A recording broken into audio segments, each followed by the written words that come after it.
Beating the competition at new product development is critical to a company's success. In a recent survey, 150 different companies all reported similar challenges when launching new products. But what separated the top performers is how they manage their processes. Let's look at an example of how a consumer product company can streamline their new product introduction process. Before investing engineering time in a new product, top performers spend the proper time evaluating its strategic value. Is it technically achievable? Will it make them more competitive? With Fusion Lifecycle, detailed reporting makes it easier to make more informed decisions based on past performances and costs.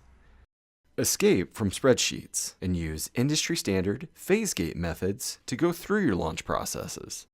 Or set up your own milestones based on processes that have worked for you. And when you're ready to launch a new product, you can manage the entire bill of materials down to each part number, ensuring the documentation, formal change orders, with review and approvals are all accounted for. And you can assign and track all the tasks that also have to get done, like marketing assets, certifications, or tooling to build. The good news is that you can easily see when something is slipping or needs to be expedited in order to hit your launch date. What gets measured gets improved. When the entire product launch is tracked in one central location, higher level insights are possible.